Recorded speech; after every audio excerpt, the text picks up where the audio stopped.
et n'auront pas fait ce travail de dire, ce travail de sincérité, c'est tawakkul, c'est honnêteté, c'est amour de la mort comme eux ils aiment la vie. Et quand ils vont voir l'épreuve de la bataille, ils vont déserter. Qu'Allah nous en préserve tous. Qu'Allah me préserve d'être moi le traître de mes frères. Qu'Allah me préserve de confier, de trahir un frère qui m'a confié. Vous voyez ce que je veux dire? Après, il ne faut pas confondre la mise en garde à Bourayan et le fait de mettre en garde contre certaines dérives qui sont des choses religieuses et qui est permise en islam. Quand tu fais le takfir de tout le monde, c'est pas parce qu'il y a un groupe de personnes, c'est parce que c'est le problème de la croyance. Donc, il ne faut pas mélanger le fait qu'on t'aime et qu'on te dit certaines choses qui ne vont pas. C'est ça qu'il faut savoir discerner. Et ça, c'est compliqué. Est-ce que tu as des rappels parce que les gens, ils t'aiment ou ils te veulent du bien, ou ils viennent pour te humilier et te rabaisser? Et même quand ils viennent pour t'humilier et te rabaisser, est-ce que Allah t'envoie cette personne-là pour ton bien ou pour ton mal? Mais tu le vois avec le temps, en fait. Tu vois qu'il y a de l'amour-haine, que c'est quelque chose de malsain, malveillant, méprisant. Tu vois, et que tu vois bien. Donc, c'est à nous à discerner. Hein. Allah, il nous a donné un cœur à comprendre. Faites attention à qui vous faites rentrer dans votre cœur. La femme, c'est la moitié de la foi. C'est celle qui va vous aider dans votre foi, c'est ça. Donc, c'est important. C'est une alliée. Elle peut devenir un allié ou un ennemi selon ce que Allah vous a prescrit. Si la femme de l'autre, elle a fait ça, si, pas que la femme de l'autre, après vous allez dire, ouais, féministe, non. La coiffeuse, la femme de Pharaon, qui était très pieuse et qui était avec Pharaon. Donc ça peut aller dans les deux sens. Des fois, tu peux, toi, être le Pharaon et te retrouver avec une femme pieuse que tu as fait du mal. Donc c'est pas une science exacte, femme ou homme, mais je veux dire, c'est attention à cette... il faut savoir accepter le destin, qu'il soit bon ou mauvais, mes frères. Et si vous êtes des religieux, pour que vous ayez très haut au paradis, et très très haut au paradis, vous devez être éprouvé par des traîtres. Et que tu l'as rappelé avec Abu Jaber et d'autres frères qui sont des traîtres, qui se déguisent en pieux et qui sont des traîtres de la Oumma. Donc il faut savoir l'accepter, ça. Et ça fait partie du chemin spirituel. Quand tu l'as accepté dans ta vie, et que tu te dis, moi je fais, bismillah, venez mes frères, voilà, on est des frères, mais je sais qu'il y aura un Judas. Il faut l'accepter, ça fait moins mal au cœur, et au contraire, vous allez le voir comme un goût et comme un signe que Allah vous donne pour vous élever à travers ces traîtres. J'ai dit, je vous remercie. Ouais, Barakallahu fik Yahya, oui, tu as raison, hein, qu'Allah nous préserve des Judas, et surtout d'être un Judas. On ne sait pas, c'est peut-être nous après quoi. On va devenir des traîtres vis-à-vis d'un autre frère ou d'une autre sœur, et ça c'est grave, hein, comme on dit, hein. Vaut mieux être l'opprimé que l'oppresseur devant Allah Azza wa Jal. Même si ça ne fait pas plaisir d'être oppressé, on ne demande pas ça. Mais il y a beaucoup moins de conséquences que l'oppresseur. Après, pour la nasiha, je ne sais plus c'est qui a donné cette règle-là, si c'est l'imam Shafi'i ou quelqu'un d'autre. Tu fais nasiha, si la personne accepte, alhamdoulilah, et si elle n'accepte pas, tu ne continues pas, parce qu'après c'est une question d'orgueil. Tu vois ce que je veux dire? Tu ne fais pas pour son bien. Là, c'est ton orgueil, tu veux qu'il accepte. Tu vois, il faudrait que je retrouve la citation, Inch'Allah, je l'avais entendu. Ouais, si tu fais da'wah une fois, c'est pour Allah. Tu le fais une deuxième fois, c'est pour ton nafs. Voilà, c'est ça. Voilà. Exactement. Toujours avec bienveillance et tout. Et bien sûr, la da'wah est une science, hein, le bon comportement est une science. Savoir amener les choses est une science. Je ne vais pas parler à toi comme j'ai parlé à notre frère, etc., etc. Mais voilà, qu'Allah nous préserve d'être des Judas, parce que ça, c'est important aussi. Donc, je l'ai bien rappelé. Islam, tu t'es rappelé de ce que tu voulais dire ou je fais parler le frère Abou Ryan? Si, je me rappelle, mais je vais laisser Abou Ryan. Ah, vas-y, Abou Ryan. Mais il ne répondit pas. Oui, j'ai entendu Basque, bon, quand on dit les jaloux, mais ça, ça nous concerne tous en fait, parce que je vais vous donner des exemples pour que vous compreniez. Ici, voilà, on parle entre nous, on sait plus ou moins qui on est, notre situation, Aka ceci, Basque cela, Jean-Louis cela, bon. Mais qui vous dit que si demain, vous apprenez que moi, ou Jean-Louis, ou Basque, on devient des riches héritiers, on a des millions, etc., c'est inévitable que vous allez nous voir avec un nouveau regard. Et vous allez nous parler et réagir différemment. Idem pour les épouses. Une épouse qui voit son mari au chômage, qui a 2000 euros d'économie et tout, si c'est le même homme, avec le même caractère et la même religiosité, ni plus ni moins, demain, il devient responsable d'une mosquée, il est invité partout, il a des gros moyens, etc., elle va le voir différemment, elle va lui parler différemment. Parce que ça implique plein de choses. Elle sait que maintenant, il est indépendant, elle sait que si elle marche pas droit, il peut prendre une autre épouse facilement, etc., etc. Elle va commencer à faire attention. Donc, ce que je veux dire, c'est que, et on a plein d'histoires dans des anciens pour nous parler de tout ça. Les frères de Youssef, la femme de Lot, alayhi salam, la femme de Noé, alayhi salam. On voit les épouses, on voit les frères, on voit le père d'Ibrahim, alayhi salam. On a vu comment il a réagi, il a jeté son fils au feu. Donc, à un moment donné, il faut bien comprendre, en fait. Toutes les personnes qui nous entourent sont soit neutres, soit des ennemis, soit des faux amis du moment parce que ça convient, où il y a un intérêt quelconque, que ce soit un argent ou un service. Mais nous sommes entourés de créatures faibles. Nous sommes tous faibles. Ça veut dire que quelques petites choses peuvent arriver. Le meilleur exemple, c'est les épouses avec leur mari. 10 ans, qui paye tout, le père des enfants, qui a enduré les épreuves. Il a fait une chose qui t'a pas plu, qui t'a blessé, tout va à la poubelle et tu deviens le pire des hommes. Donc ça montre bien comment ça fonctionne. Il a fait un like. Oui, voilà. Il a fait un like, des bêtises. Ça veut dire quoi? Ça veut dire ne donne pas trop de valeur ou d'importance aux gens qui disent t'aimer, qui sont tes frères en islam, je t'aime, mon mari, t'es l'homme de ma vie. Ne donne pas trop de crédit à tout ça. Parce que si les circonstances changent, tout le monde va changer. Plein de frères qui t'aiment pas, demain tu as du pouvoir, ils vont te respecter. Plein de frères qui t'aiment, demain tu es éprouvé, ils vont dire efface mon numéro de ton téléphone. Je ne leur jette pas la pierre, c'est humain. C'est l'humain qui est comme ça. Donc qu'Allah nous préserve de la faiblesse et qu'Allah fasse qu'on résiste le plus qu'on peut aux faiblesses qui sont liées à notre nature intrinsèque. Ça nous menace tous, on peut tous tomber là-dedans. Voilà, Basque à toi. Je vais rajouter un truc vite fait, Basque, et après je te laisse parler, Inch'Allah. Abou Rayyan, tu as raison, hein, et c'est pour ça qu'il faut remercier Allah quand tu es éprouvé. Parce que sans cette variable qui est l'épreuve, impossible de séparer le bon grain de l'ivraie. Impossible. Alors ça peut être la pauvreté, la grosse maladie, la prison. Et ceux qui restent avec toi dans ces moments-là, ça, c'est des vraies personnes. Hein. Tu les quittes plus. Tu vois ce que je veux dire? C'est quand il pleut que tu sais qui est mouillé avec toi. Voilà. C'est pas dans les anses. Dans les anses, c'est ouais, beaucoup, mais j'ai pas besoin de ça. C'est vrai, mais c'est pas tout à fait vrai.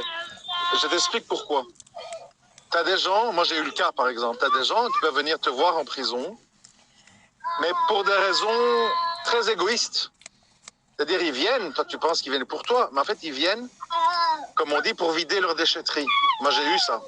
Ah, mon père et ma mère et mon ex. En fait, ils viennent parce qu'ils savent que tu as une oreille attentive, que tu es psychologue, que tu vas les écouter et les comprendre.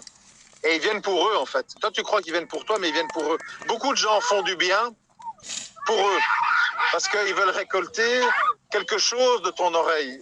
C'est très compliqué dans la vie, tu vois. Les gens qui donnent sans aucun intérêt, sans rien attendre, c'est extrêmement rare.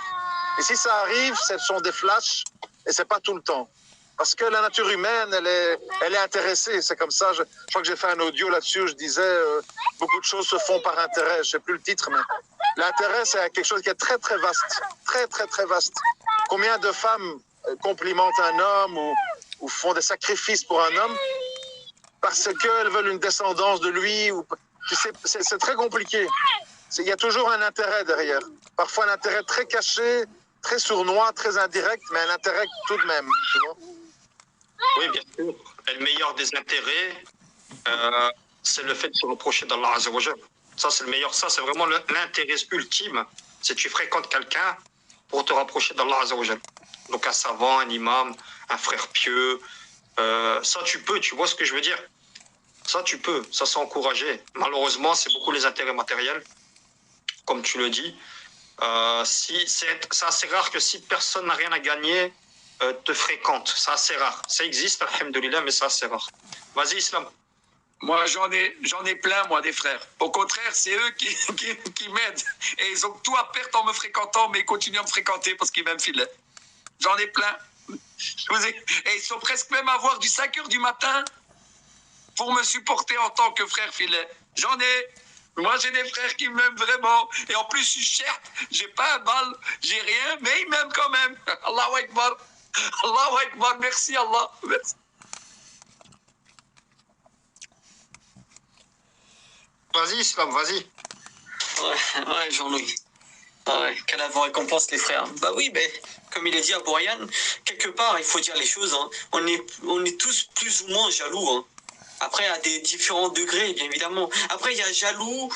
Oui, moi, qu'Allah me pardonne, des fois, ça m'arrive d'être jaloux. Mais de là à jeter un sort sur la personne en disant « Ah, j'espère que tu vas mourir ». Non, pas à ce point-là. Parce que justement, alhamdoulilah, je me ressaisis. Je me dis que voilà, c'est Allah qui a voulu que cette personne gagne de l'argent. Parce que chacun son destin. Tu vois, imaginons, Akad, si demain tu deviens millionnaire, bah c'est ton destin. C'est Allah qui a voulu que tu sois millionnaire, tu comprends? Donc oui, je vais être jaloux sur le moment.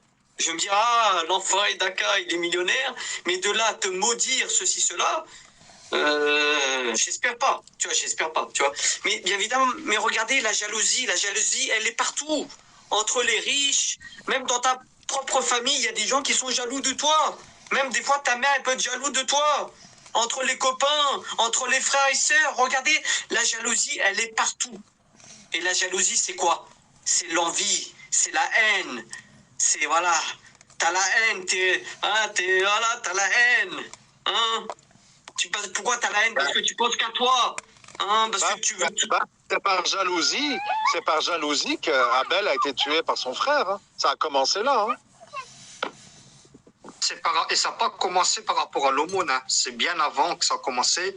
Parce que tu sais, les mariages au temps de Adam, alayhi salam, tu ne peux pas te marier avec ta sœur gémellaire. Tu vois ce que je veux dire, de la même portée. Et Caïn est né avec donc sa sœur était très très belle, mais il pouvait pas l'épouser. C'est Abel qui l'a épousée. Et la jalousie a commencé à partir de là en fait. Le conflit a commencé à partir de là. Il était jaloux de la femme que lui voulait épouser. Après, tu as de la jalousie aussi, comment dire ça, bienveillante. Par exemple, je vais te raconter, c'était au temps du prophète Ali sallallahu alayhi wa sallam. Tu avais des pauvres qui jalousaient les riches, pas parce qu'ils étaient riches, parce qu'ils pouvaient faire des aumônes, tu vois. Et donc, eux, ils se disaient, on est en retard au niveau des hasanat. Comment on peut faire pour les rattraper? Et le prophète Ali sallallahu alayhi wa sallam leur a donné, il leur a dit, si vous dites 33 fois subhanallah, 33 fois alhamdulillah, et 33 fois Allahu Akbar, après la salat obligatoire, vous aurez la même, quelque chose, la même récompense ou plus. Tu vois, c'est de la bonne jalousie, ça. C'est de la jalousie qui te fait avancer. C'est pas, tu vois. Et puis, les riches ont su cette doua, ce dhikr. Et le prophète a dit, moi, là, je peux rien faire. Voilà. Tu vois ce que je veux dire, Islam. La jalousie n'est pas forcément aussi maudire vocalement une personne, verbalement une personne. Et juste les yeux, ça peut, tu vois ce que je veux dire, Islam. T'as pas besoin de verbaliser ta jalousie. Juste le regard peut faire que tu as des mauvaises choses. Je vais te raconter une anecdote, par exemple. Moi, un jour avant que je sorte de prison, un jour, les frères m'ont dit, attention, hein, je jette pas la pierre aux frères, viens, encore, on va jouer au foot, comme ça on se dit tous au revoir, etc. Et c'est ce que j'ai fait, parce que moi, tu vois, je reste dans ma cellule pour boycotter, tu vois ce que je veux dire, etc. Je suis sorti pour leur dire au revoir, tu vois, pour un collab entre frères et tout. Mais tu avais des frères Psaken, il leur restait encore 5 ans, 6 ans, 7 ans, 8 ans de prison. Et moi, je sortais le lendemain. Ben, forcément qu'il y a une tristesse. Tu vois ce que je veux dire, c'est humain. Moi, je vais retrouver ma famille, mais eux, il leur reste encore 3, 4, 5, 6 ans. Et tu sais ce qui est arrivé, après? Je me suis fait sur le ménisque à ce moment-là. Wallah. Je suis sorti de prison en boitant. Et j'ai fait 4 piges, j'ai jamais rien eu. Voilà. Voilà, l'Aïn, il est puissant, il n'y a pas besoin de verbaliser. Ils m'ont dit, Machallah, c'est bien, alhamdoulilah, tu vas voir ta famille.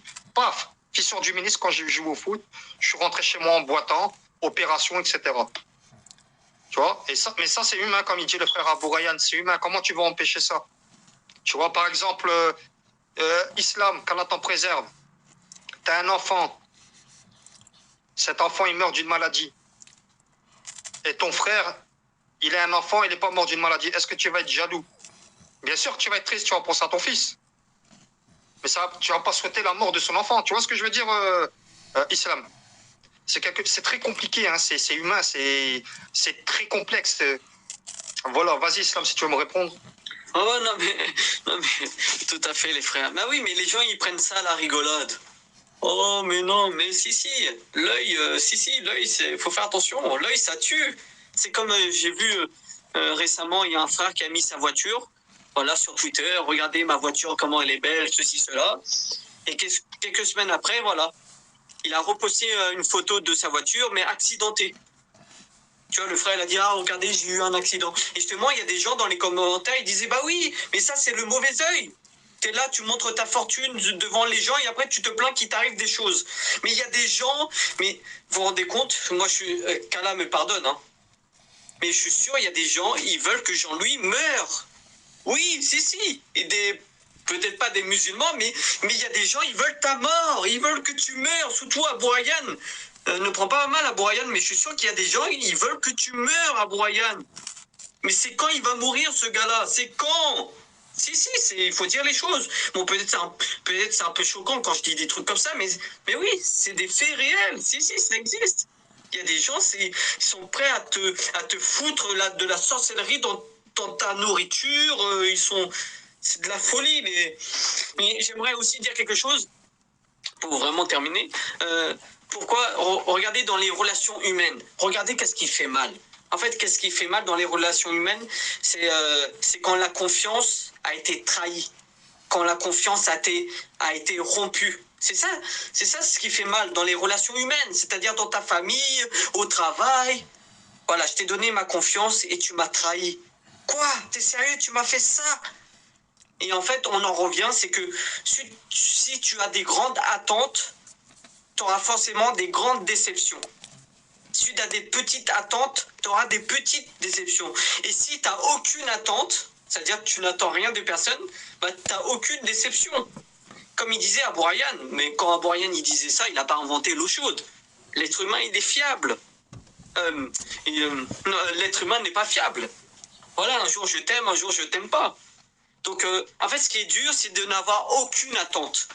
Mais on va se le dire entre nous, on a tous des petites attentes.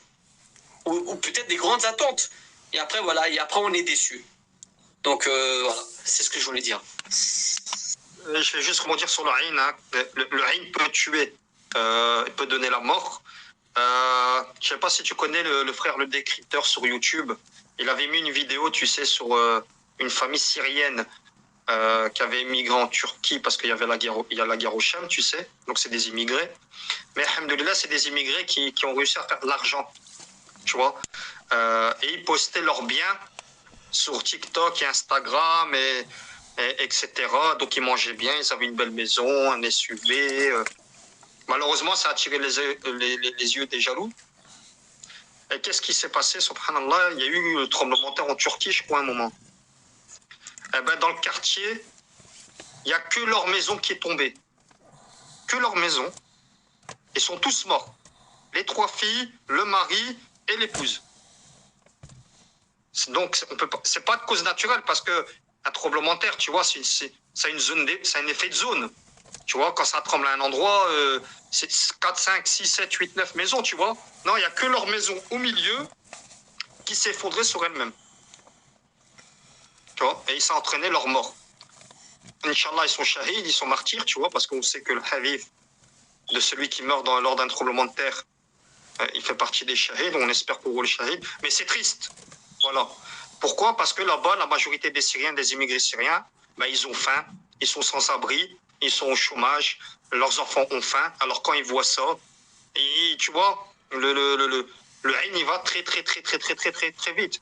Et où tu as des sœurs aussi qui sont assez jolies sur Instagram et tout. Et 2-3 mois après, j'ai attrapé une verrue au milieu du front. Comment ça se fait? Ah ouais, mais qu'est-ce que tu veux que je te dise, Orté? On te dit préserve-toi, mais pas tes photos de toi. Arrête de faire des playbacks sur du Rihanna. Et t'écoutes pas, et maintenant t'as une verrue, tu ressembles à une licorne.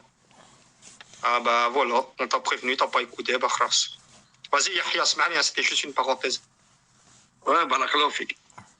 C'est pas une licorne. Qu'Allah nous préserve, voilà, qu'Allah nous préserve. Du mauvais œil. Amin. Et de l'envieux quand il envie. Vraiment, c'est une réalité. Donc moi, la première chose que je voulais mettre en lumière, Zama, vous aimez bien cette phrase quand je dis que je veux mettre en lumière?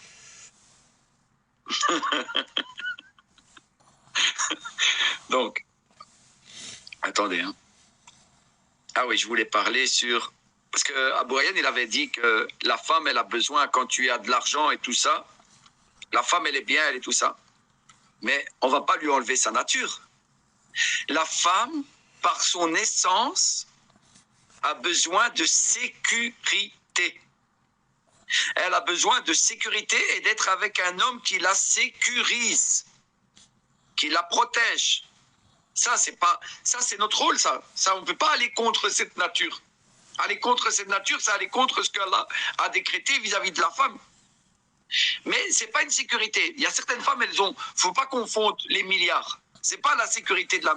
Il suffit d'un mot à une femme pour qu'elle s'approche de toi de 70, tu vois, direct. Et un mot, elle s'éloigne. C'est-à-dire le simple fait que tu lui dis, t'inquiète pas, ma chérie, je suis là. Si même je dois aller chercher dans les poubelles la nourriture, je vais te trouver, mais je vais te trouver de la nourriture, t'inquiète pas. Et Allah est avec nous. Ne t'inquiète pas, la takhaf, Allah est avec nous. On continue et t'inquiète pas. Ça suffit. C'est pas voir des bitcoins et que le bitcoin il a je sais pas combien ou des euros. C'est pas de ça qu'elle a besoin, une femme. Elle a besoin de savoir qu'il y a une épaule qui est là, un rajel qui est là, qui va aller chercher son risque. Quand elle voit ça, elle est tranquille, elle est apaisée et elle est moins dans la fitna. Parce que même les femmes des prophètes, Mohammed sallam, le meilleur homme créé sur l'humanité, à un moment, les femmes, elles ont eu la pression. Elles ont commencé un peu à paniquer et tout ça. Qu'est-ce qu'il lui a dit? Elle lui a dit, si vous voulez la dunya, je vous libère et je vous laisse. Si vous voulez Allah et son messager, patientez. Tu vois, il les a rassurés. Elle leur a dit, voilà pourquoi on doit souffrir ça. Parce qu'on voilà ce qu'on vise. On vise le paradis. C'est normal. Tu vois, rassuré. C'est pas avec de l'argent qu'il l'a rassuré. C'est pas avec des bitcoins qu'il l'a rassuré. C'est pas avec des diamants qu'il l'a rassuré. Le simple fait, tu dis, n'oublie pas, si on a cette épreuve, pourquoi on a cette épreuve? Et c'est vrai que malheureusement, comme il dit, la nature de l'être humain, il y aura des femmes comme Lot, il y aura des femmes comme la femme de Pharaon. Et ça fait partie de l'épreuve. Et il faut le comprendre ça, il ne faut pas être dégoûté de ça et faire une généralité si on tombe une fois comme une femme comme Lot. C'est un cadeau qu'il te donne. Toi, tu continues ta ligne directrice. Tu ne dois pas être dégoûté et te dire, ah, toutes les femmes sont comme ça, c'est pas tout pareil. Non, non. C'est comme ça, Allah il t'a éprouvé par une femme, il y en a qui c'est par l'argent, vous avez dans vos femmes et vos enfants une tentation, prenez-en garde, qui ne vous détourne pas du rappel d'Allah. Elles ne doivent pas vous détourner. Ces expériences doivent vous renforcer et pas vous rendre aigri. Parce que c'est dangereux d'être aigri. Parce que moi, alhamdoulilah, je veux dire, c'est dangereux, c'est une torture psychologique et mentale d'être aigri. Il ne faut pas être aigri. Il faut savoir accepter que c'est la nature de l'être humain et la nature de la femme. Et nous, on a un rôle, c'est de la sécuriser, la protéger. Si on remplit ce rôle, et puis après, si elle n'a pas tout ce qu'il veut et qu'elle est ingrate, c'est sa tombe, c'est son truc. Mais si vous faites tout pour la sécuriser et faire le travail, après, vous inquiétez pas. Allah, c'est son épreuve aussi. Chacun est éprouvé comme la femme, comme l'homme. qu'Allah nous guide, qu'Allah nous facilite, mes frères. Merci pour cette assemblée.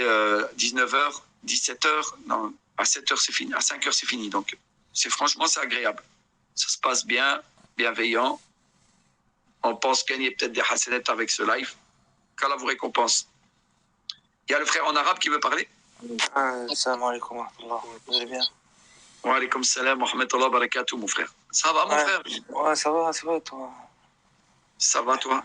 Ça va, alhamdulillah, barakallahu fik. Ouais, je suis monté parce que j'ai entendu ça parler de Aïn et de Hasad. Après, je sais pas, vous avez changé de sujet. Ouais, continue. C'est parce que ça rentre dans le destin, donc c'est lié. Hein. Ça rentre dans le destin. C'est moi qui a peut-être fait une petite escapade, mais c'est lié, le Aïn. Ouais, il y a beaucoup de choses dans l'Aïn que beaucoup de gens ignorent. Et juste le fait de dire le mauvais œil, c'est déjà une erreur. Parce que l'œil, il peut être de deux types. Il peut être le fait que toi-même, ou quelqu'un que tu aimes bien, quelqu'un même de pieux, il soit étonné d'une chose qui vient de toi qui est bien, et il peut t'aïen.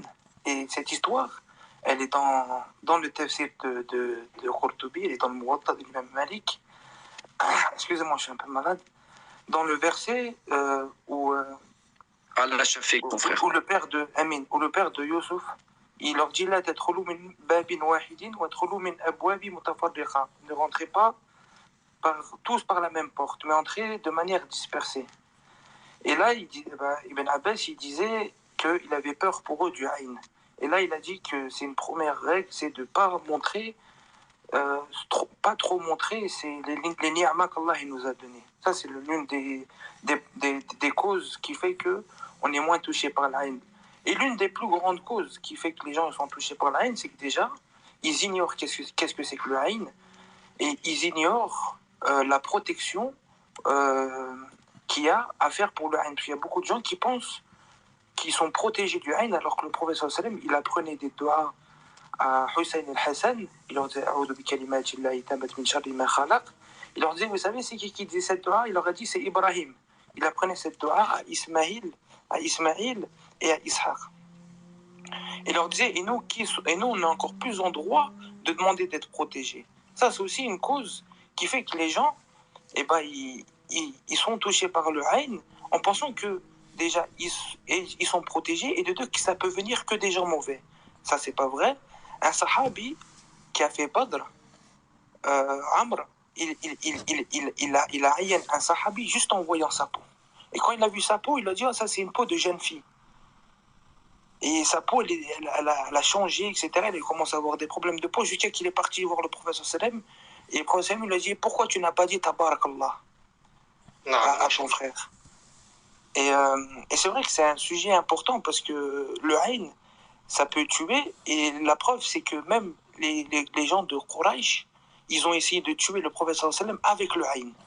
Ils ont pris un homme, ils l'ont enfermé pendant des jours, ils l'ont affamé, jusqu'à qu'il commence à avoir un œil jusqu'à qu'il commence à avoir quand je dis l'œil, c'est quelque chose de nafsi à l'intérieur, de très dangereux. Il est parti devant le prophète sallam, il ne faisait que des éloges.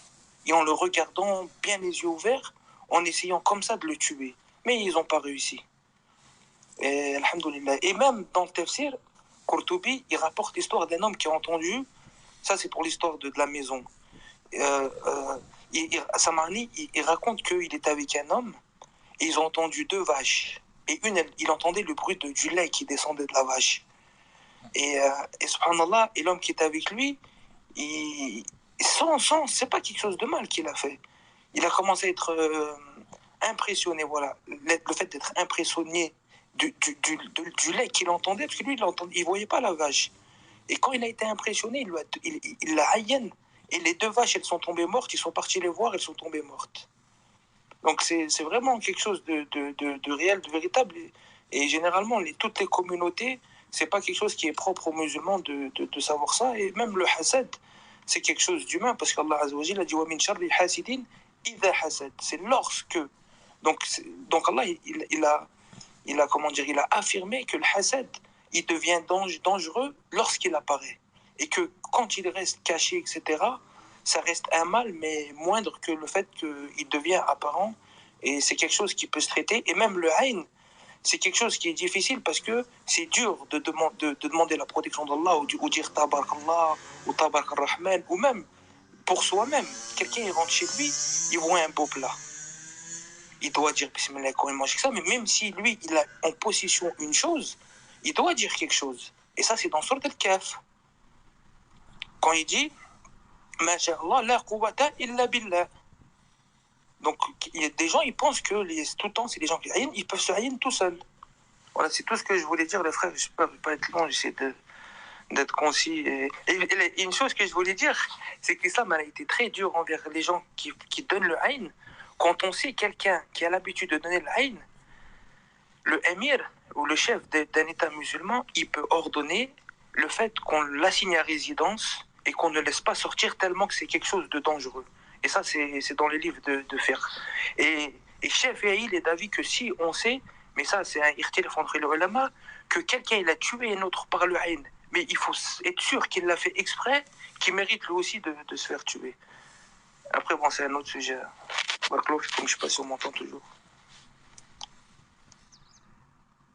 Ouais, fait qu'après, Barakallahu fik de tout ce que tu as dit. J'ai plusieurs interrogations. Hein. La première, c'est la Dora, tu sais, qu'il a enseigné à Hussein et Hassan.